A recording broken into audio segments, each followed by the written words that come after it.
On the evening of February 9th, 2004, 21-year-old University of Massachusetts nursing student Maura Murray vanished on a snowy mountain road in New Hampshire.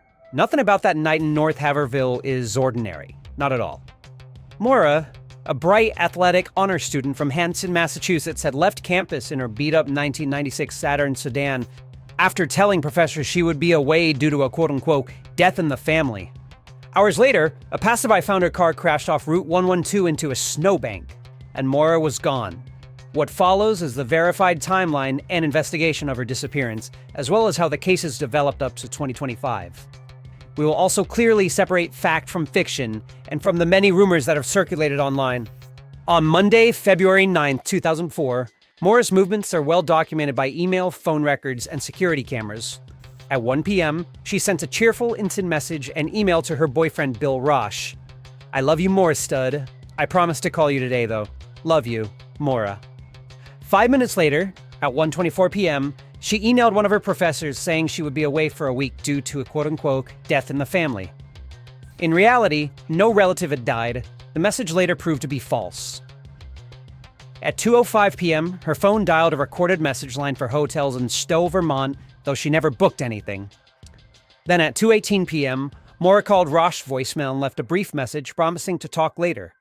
The recording, played in a CNN interview years later, contained only heavy breathing, then a faint whimper. Rosh recalled it as an anguish voicemail. The voicemail remains a haunting audio clue. Rosh said it was only breathing and then crying and then a whimper, which I'm certain was Maura.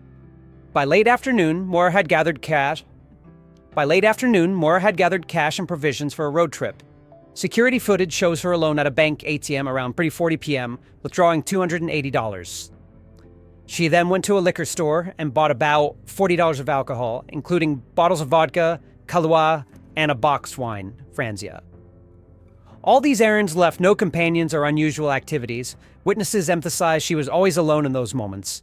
Around 4 to 4:30 p.m., she packed up her car and drove off campus, heading north on Interstate 91 towards New Hampshire. Her classmates later said school had been canceled that day due to a snowstorm, so her trip was not chartered by canceled classes. The reason for her northbound journey was simply never explained by Maura herself. In short, by late afternoon, Maura had told no one her plans and appeared nervous and distracted.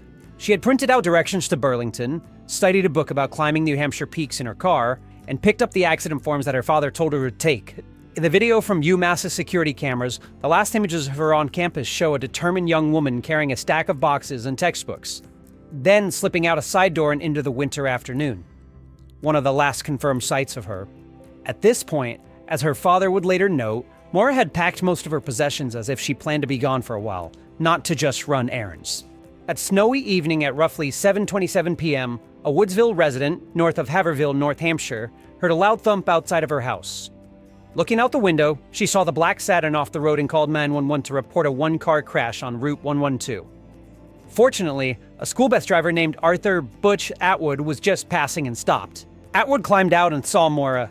She was standing outside the crash car, cold and visibly shaken but not bleeding. Atwood later told investigators that Maura said she was, quote-unquote, shaken up and that he, quote-unquote, couldn't see any blood on her face. He offered to drive her somewhere warm, but Maura declined, saying she had already called AAA for roadside assistance. It later turned out no such call was ever made. Concerned, Atwood told her, "I'm going to call the police." And from this home, he dialed 911 at 7:42 p.m. New Hampshire State Police Sergeant Cecil Smith arrived on scene at 7:46 p.m. to find Maura's Saturn on its wheels on the snowbank, pointed west with the front end damaged and the windshield cracked. Both front airbags had deployed, indicating a solid hit. Crucially, the car was locked and empty. There were no footprints or tracks leading away. Inside the car, Smith noted a box of Franzia wine on the floor and a strong odor of alcohol. The radio was off and the keys were in the ignition. Aside from the wine and the broken glass, the scene seemed frozen in time. The police report describes the damage as if Maura had simply driven through the T intersection due to operator inattention and crash. But since no one was in the car when police arrived, they could not question the driver. After finding the empty crash scene, police spread the word, "Did anyone see this young woman?"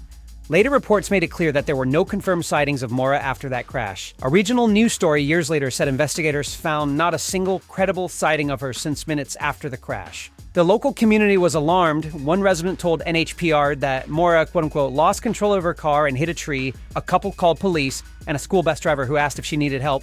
She said no, called anyway. But after that, she vanished. In the minutes and hours after the crash, the New Hampshire and Grafton County dispatch logs show multiple calls and responses.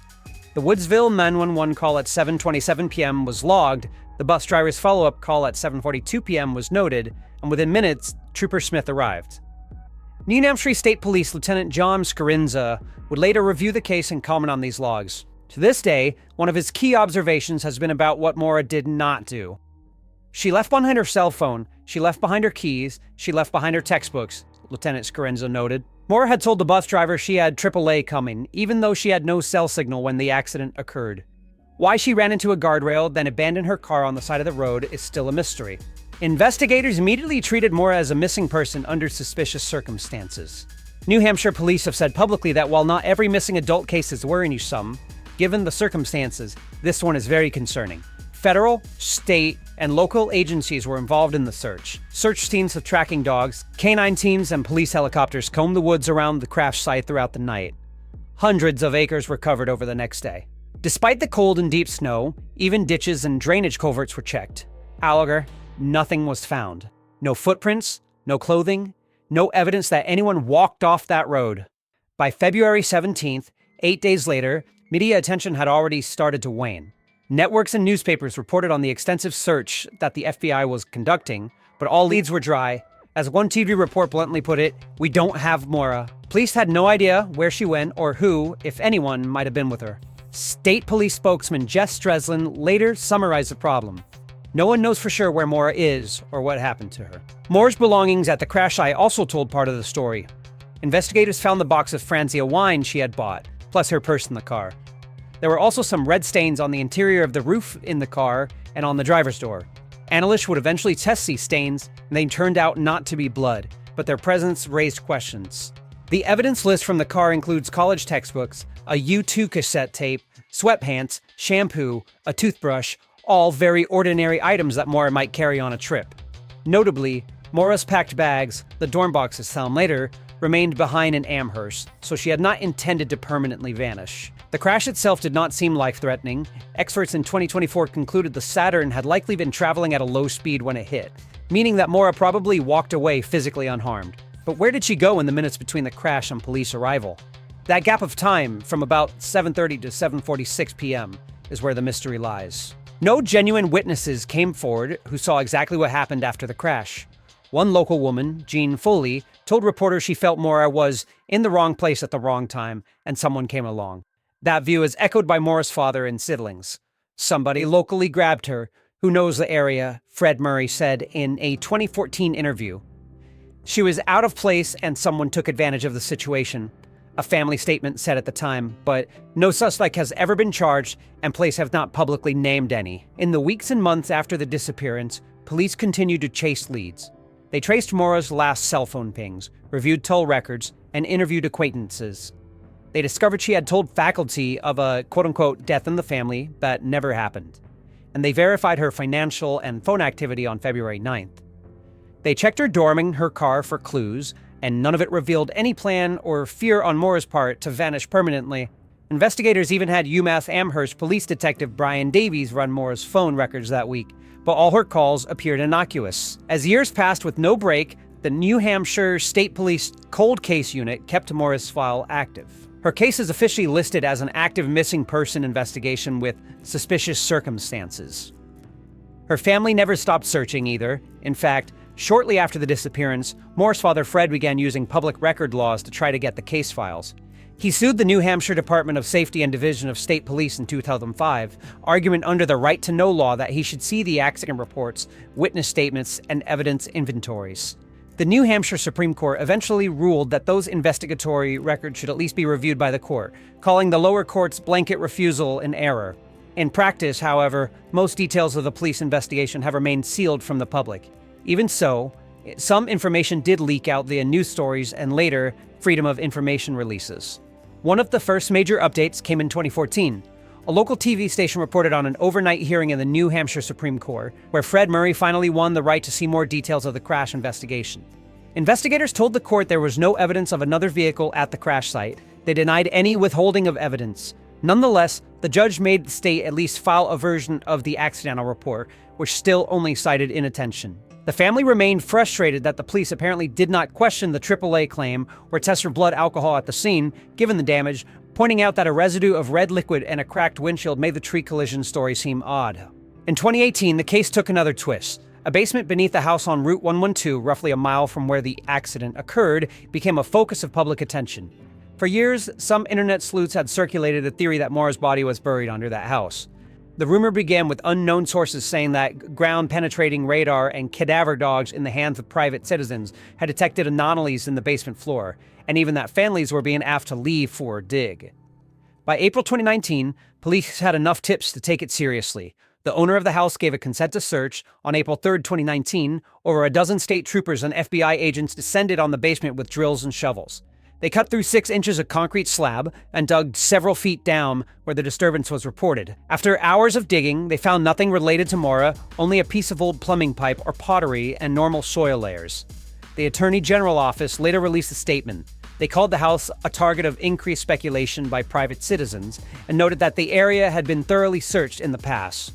In their words, the search located absolutely nothing. Maura Stanley had believed the basement lead was credible, so this was a devastating result. Julia Murray later said the dogs alert and that the radar led her and her father to that house, but in the end, no human remains were found. State officials pointedly note that they had not acted without cause and the dig took place only after careful consideration. New Hampshire Assistant AG Jeff Streslin told the press that there had been enough concern to seek a warrant and permission, but nothing of significance was located. The Murrays, however, still held out hope. Fred continued to organize volunteer searches of the woods in Lambeth and Easton, areas east of the crash site where earlier tips had pointed. Over the next few years, each hint brought hope and then disappointment. In September 2021, hackers at Loon Mountain, 25 miles east of the crash, found human bone fragments. Given the proximity, the Murray family initially hoped it could be Maura. New Hampshire State Police took the fragments for testing. Radiocarbon results showed they were centuries old, with a 95% probability of dating from 1774 to 1942. In other words, the bones were historical and not Maura's. The NHSP put out a press release stating that the fragments were unrelated to any open missing person case. Julie Murray told the media, "My heart is heavy," but she urged authorities to identify the true remains so the true family could find peace. Even as that lead turned cold, the media covered the story extensively, highlighting the continued pain of false sleeps after more than 17 years. Meanwhile, investigators enlisted new tools. In January 2022, the FBI issued a nationwide alert and created a Violent Criminal Apprehension (VICAP) profile for Maura's case. This profile, part of the FBI system for unsolved crimes, meant that every law enforcement agency in the country now had access to the case details for cross-reference. It was the first national push in nearly 2 decades to get fresh eyes on the case. The family remained cautiously optimistic, but Maura's sister Julie said the new FBI profile was just one more instance where they had hopes only to be let down. Still, law enforcement expressed renewed interest. They described Maura's case as active and ongoing, not closed. "We treat it as a missing persons case with suspicious circumstances," one official said, implying that foul play is suspected, but not proven. Spring and summer of 2022 saw an unusual level of public activity on the case.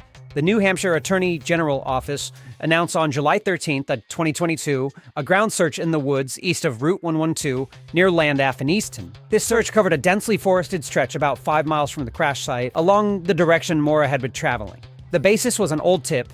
A witness in May 2004 had told police he saw a young person running or moving quickly in that area shortly after the crash. The search team included state troopers and volunteers, and it was one of the most extensive searches since the initial months. Julie Murray told reporters this was encouraging because it matched the early reports of somebody fleeing into the woods. After 2 days of the July 2022 search, however, officials reported that nothing new was found. No remains, no evidence, just a refreshed, thorough sweep of the underbrush. The flurry of coverage around 2022 wasn't just limited to searches. That summer, national media came calling, dubbing Maura's case the first crime mystery of the social media age. Fox News and Boston's WCVB broadcast stories about the new search and the family's efforts. Julie, who had become very active on social media advocating for her sister, gave interviews noting how grateful the family was for any attention on the case. She was quoted saying, The biggest way to help not only my case but other cases of missing people is to continue to spread awareness. By late 2022, the Murrays launched a series of public appeals. They teamed up with the podcaster Sarah Turney on a missing persons forum and helped produce a documentary episode on local TV, WCVB's Hometown Tragedy. All the while, law enforcement urged anybody with information to call the Cold Case Unit at 603-223-3648. I would also encourage anybody watching this with any information to call that same phone number. By 2023, Maura's disappearance had attracted a lot of attention. Her sister Julie especially was determined to keep the case alive. In August of 2023, Julie Murray joined with other families of unsolved crimes in New Hampshire publicly protest what they saw as a lack of response from the state attorney general's office. Chants and speeches were given at the attorney general's office, and Julie pleaded for basic communication from investigators. Maura is still missing. It's been 19 years, Julie told Boston's Fox 25 News. We just want a little support. We feel like we're just being ignored. The least they could do is respond when we have tips or leads or concerns. State officials defended their efforts, saying they had many open cold cases and were doing their best, while Julie said the Murray family had encountered roadblock after roadblock. That fall, the family took an innovative approach. They launched a billboard campaign starting in late 2023. Large billboard featuring Maura's photo and details of her disappearance went up along highways in New Hampshire and into Massachusetts. Julie joked with reporters that you cannot go into Boston from the south without seeing a big giant billboard in your face every day with Maura's information. The board lifted her name, photo, date of disappearance, and a tip hotline. They even set up the website missingmauramurray.org as a hub. The family credited this campaign with bringing new calls to investigators, though details of those leads were not made public. Julie also went on record about one tantalizing piece of new evidence. She said investigators had turned over to the family a rusty hunting knife that was found about a mile from the crash site. The only tangible evidence they had ever received, she said. The story, published in People's Magazine, February 2025, noted that her brother had given the knife to Maura's father after finding it in his brother's car, believing it might be connected. Julie said police tested the knife for DNA but never shared results. The identity of the man renting a house near the crash, who had a brother with that knife, was discussed on the family's podcast. Julie mentioned he had refused a lie detector test, but again, no official action was announced. Whether or not that knife yields anything, it shows the family is still sifting through every scrap of information, even nearly 20 years later. The 20th anniversary of Maura's disappearance in 2024 brought another wave of attention. The FBI generated an age-progressed photo of Maura at age 41 and released it publicly, hoping someone might recognize her. Investigators emphasized the step was routine for long-term missing persons and not prompted by new leads. They simply wanted to make sure the case stayed visible. The photo indeed went viral on social media and in news outlets, accompanied by interviews with the family and calls for information. At the same time, reporters got a glimpse into sealed case files. The TV station in January of 2024 obtained recent court filings about the investigation. These documents contained new forensic analysis of Maura's wrecked car. Collision reconstruction experts wrote that the Saturn's front-end damage was likely not from a tree, echoing the family's long-held suspicion that a tree hitting didn't match the pattern of the damage. They noted the hit was consistent with a low-speed crash. The windshield cracks couldn't be conclusively explained. Their conclusion?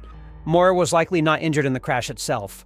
Crucially, the analysis could not rule out if anyone else had been in the car with Maura. Reports say they can't conclude whether Maura Murray was the only person in the vehicle. Along with this came vivid new photos from inside the Saturn. The car inventory was revealed. In addition to the textbooks and clothes already mentioned, there was U2 cassette tape, a small stash of toiletries, a travel toothbrush, and the box of Franzia wine with a receipt. The wine had spilled on the interior roof. Hannah specifically mentioned the dark stain on the ceiling, saying it was tested and not blood. This image of the car's contents painted a fuller picture of Maura's last hours. A prepared student mid-trip, a woman who had started packing but then left her things in place. In these media stories, Julie Murray was quoted voicing frustration that the family has never been allowed to inspect the car themselves. They haven't even allowed my family in recent years to view the car, which is now at the state police headquarters in Concord, she said. The lead detective for the case countered that the investigation is ongoing and any viewing by family or media would have to be controlled. The public statements from the Attorney General's office continue to characterize Maura's case as criminal in nature because of the unusual disappearance and still unresolved. Throughout all this, one theme is clear. Maura's family firmly believes she was a victim of foul play. In interviews and on their podcasts, they repeatedly dismiss the idea that she walked away on her own. Fred Murray often speaks of Maura as though he is in shock that she could be gone. In one media interview, he said simply, "My daughter wouldn't want me to quit on her. She wanted me to keep trying to find out who grabbed her." He also told a reporter, "I just want the poor kid to have her own grave." His pain is evidence, but his resolve is steady. The family has vowed to never quit or forget Maura. Each family member has shared their theory based on the facts they know. Curtis Murray, Maura's older brother, put it plainly on a podcast. "I think Maura was taken. She most likely got in a car with the wrong person. She is most likely dead now." Fred agrees, saying that, "It is not even the question in my mind. I tend to think she got picked up by someone. Maura was very trusting. She probably got in with the wrong person."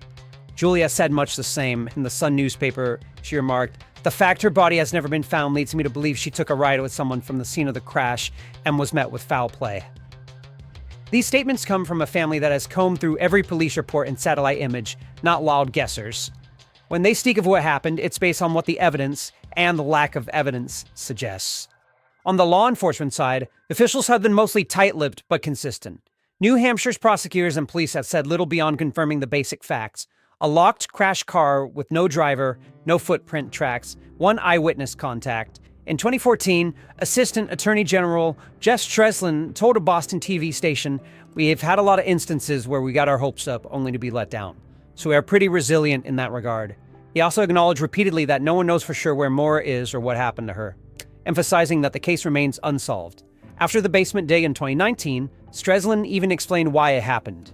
Private tips had indicated disturbances in the ground, so law enforcement took that lead seriously, but after digging and scanning every inch, they found absolutely nothing.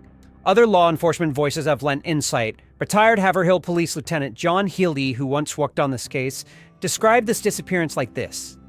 "She got into the wrong car, she went to the wrong house. 1 minute she's there, 10 minutes later, she's not." Healy's words have become almost emblematic of the mystery. It's as if Maura simply vanished into thin air.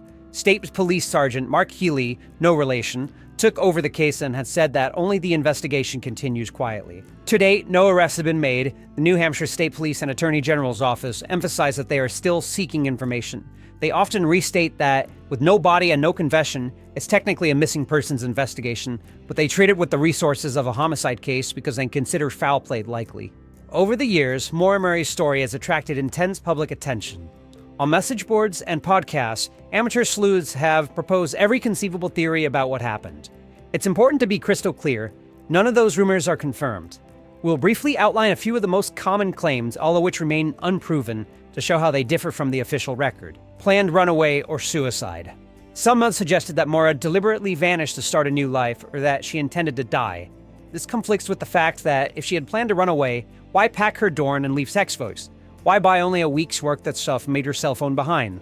Police found no suicide note or sign that she had intended self-harm. In fact, investigators have explicitly ruled out suicide as very unlikely given her apparent plans and the timing. At father's request, Maura's friends and family have looked for any evidence of intent on her part. They found nothing to support that theory. Wandering off/exposure. Another idea is that Maura wandered off into the woods to get help and succumbed to the cold. However, while it was freezing, search seemed found no footprints or clothing out there. The spot is well traveled in winter near homes and roads, so others would have noticed that someone was stumbling in the forest. Local resident Steve Loud, who helped with early searches, said explicitly that no tracks were seen going into the woods. If Maura had simply fled on foot, the dogs of searchers would likely have found her. Foul play by stranger. The family's view is that after the crash, Maura must have accepted a ride with someone she thought could help. There have been speculation about who that might be, including a caller listed by state police or various names thrown out online. One story, a caller called police around 7:46 p.m., which might have been Lance Bosch or Denise Brunswig, depending on records, but nothing official ties them to Maura beyond hearsay.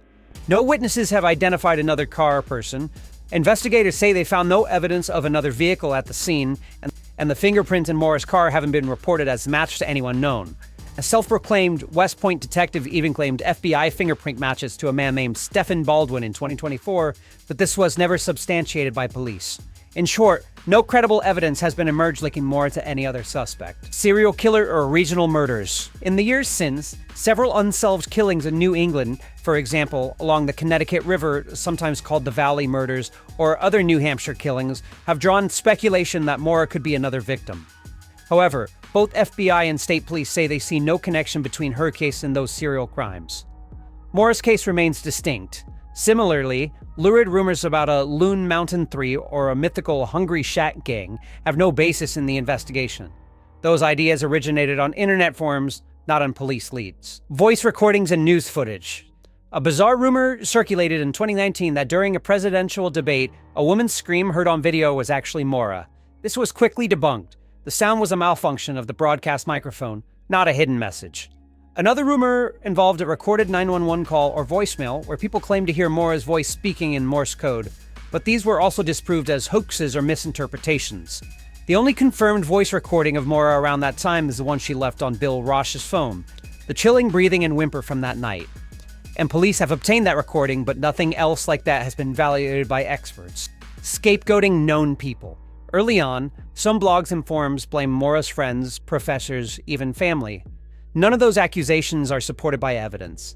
For example, her ex-boyfriend Bill Rosh was briefly a target of suspicion by internet detectives, despite his public cooperation in the search.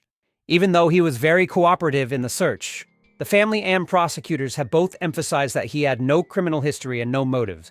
In fact, Bill maintains the last message he heard from Maura, the one he found on his phone, was her voice in distress, and he has spoken of it openly. Similarly, there is no valid evidence against any family members or acquaintances. These ideas are purely speculative and can harm innocent people, so they are strongly discouraged. To their credit, the Murray family actively condemns these rumors. Maura's sister Julie, in particular, has spoken about how cruel some internet sleuths can be. She told The Independent that Maura has been completely humiliated and dehumanized online, with armchair detectives making basest claims and sexist comments about Maura's appearance or her behavior. Julie urges everyone to stick it to verified fact. She even urges the true crime community to engage with empathy instead of sensationalism. When any new theory appears on social media, the family checks of the police, and so far none have panned out. In summary, all information comes from law enforcement reports, direct witness statements, or the family. Everything else floating around should be treated as unverified rumor.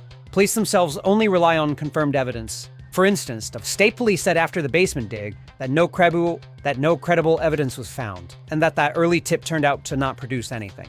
And when bone fragments were found in 2021, the police statement emphasized they were not Maura's. The family's official public statement lists only those things they know from those verified sources. What we know for certain. Putting it all together, the confirmed story of February 9, 2004 is this. Maura Murray left campus around late afternoon, driving her father's white Toyota and then switching to drive her own black Saturn, which had a borrowed Massachusetts plate. She headed north and crashed that Saturn on Route 112 at 7:27 p.m., apparently due to losing control on snow or ice. She got out of the car and said to at least one witness that she was fine and had contacted AAA. She walked onto the shoulder and insisted that she was okay. Then, she disappeared. When police arrived at 7:46 p.m., her car was there, but she was gone. Within roughly 20 minutes of that crash, Maura vanished into the night. From there, the trail was cold. The woods had no sign of her. There were no further confirmed sightings that night or after. Police and volunteers searched for days with no success. The case became a missing persons investigation with suspicion of foul play. Over the next 2 decades, tip after tip did not pan out. A house basement search, bone findings, and even cutting into the vehicle's floors. Each time, law enforcement publicly announced the outcome, always negative, always reminding that no remains were ever found. One way the authorities have described Maura's case is as an active criminal investigation. There has never been a cleanup of evidence or any report that investigators closed down the search. In interviews, North Hampshire State Police have stressed that they treat this differently from a routine runaway. The North Hampshire Attorney General's office explicitly said that because of the circumstances, they believe something criminal likely happened, which is why the missing person file is still open. Meanwhile, the family continues searching on their own. They have conducted numerous independent dog searches in the woods. They organized the volunteers to hand out flyers and check old motives. They turned over any new information they got, like the knife or a second possible phone call, to law enforcement. They launched a podcast series, Media Pressure, early 2024, to share their side of the story in detail and to counter misinformation. They connected Maura's disappearance with the broader missing persons advocacy community. Julie has been active with Project Sobriety and engaged with empathy groups. This high-profile approach has kept Maura's name in the news, but officially, it has not changed the known facts of the case. What we don't know, and likely never will. Even after all these efforts, critical questions remain unanswered. Was Maura hurt in the crash? The expert analysis in 2024 suggests that she probably wasn't. Her injuries, if any, would have been minimal due to the low speed of impact. As she was able to walk away from the car, that implies any harm came later, if at all. Who, if anyone, did she encounter after the crash? The single bus driver witness did not see anyone else. He did not stay to watch as someone approached her. No other motorist reported stopping to help, nor did any call in an assist or suspect at a later time. We can summarize the guess and evidence. Maura's whereabouts after 7:27 p.m. are completely unknown. We don't have a confirmed suspect or vehicle that picked her up. We don't have any CCTV or digital trail after the crash. We don't know if she ever got lost in the woods, tried to flag someone, or was intercepted by someone. Without either a surviving witness or a confession from someone involved, these questions are likely to remain speculative. What investigators do emphasize is that Maura's actions before the crash suggest she did not plan to disappear. She obtained the accident forms, bought items consistent with a trip or an errand, and left behind a packed dorm as if she'd return. She even wrote in her email as she would be back. All verified evidence suggests that she intended to return. Something changed her plans dramatically in those few minutes after 7:30 p.m. As of early 2025, law enforcement says the case is still open and classified as a suspicious disappearance. The New Hampshire State Police Cold Case Unit has offered rewards in the past for tips, most recently up to $100,000. The family's efforts have not waned. Every anniversary, every news report, they renew their appeal. When People magazines recapped the case in February 2025, they published a powerful quote from Julie. "We're now 21 years since my sister went missing, and this is a heartbreaking milestone, because now Maura's been gone for as long as she was with us." Along with that article, the People reporters confirmed that many details we have discussed, the timeline, the crash, the money at the crash site, and interviews with the police and family members. Along with that article, the People reporters confirmed many details we have discussed here, the timeline, the crash, the money at the crash site, and interviews with police and family members. No matter how many hours have passed, Maura's loved ones emphasize one truth. This is not a closed book. We continue to work collaboratively with law enforcement, private investigators, and volunteers in hopes of bringing it to a resolution, Julie said in 2024. Fred Murray has said he won't stop searching until every lead is exhausted. New tips still come in. The Billboard campaign brought in calls, according to the family, and authorities remain legally able to pursue new leads. If someone who knows something, even after 20 years, comes forward, police still say they will investigate. The New Hampshire Attorney General's office even reminded people in 2024 to submit tips to a new online portal. Their public line is clear. This case is active until proven otherwise. The incident will always be officially a missing person case with suspicious circumstances, meaning homicide can be ruled in if evidence arises, but none has so far. No one was ever charged with any crime related to Maura's disappearance. Throughout all of this, the official stance is unchanged. Maura Murray's disappearance is unsolved. Investigators say they are aware of public claims and tips, e.g. rumors, for example, rumors of skeletal remains, internet sleuth posts, and evaluate them as leads, but so far nothing has yielded closure. As one NHSP detective said flatly, Maura's disappearance is one of the strangest he has seen. She was there, and 10 minutes later, she's not. Anyone with credible information about what happened to Maura Murray is urged to contact the New Hampshire State Police Cold Case Unit. The family, as well as law enforcement, continue to appeal for tips. Until definitive clue surfaces, the facts we have talked about here are the only ones that can be stated with certainty. The rest, as emphasized by Maura's family, remains speculation. I hope that Maura Murray is found someday, and my heart hopes that she's still out there alive. I hope that her family can get some closure, whether or not that's the case, at least someday. It's hard for me to ask you guys if you enjoyed this episode of Face Reality because that word doesn't quite feel right, but for lack of a better word of what you said for today. I hope you enjoyed this episode of Face Reality. If you're interested in more true crime videos that stick strictly to facts instead of speculation, then we're your place. We're here to face reality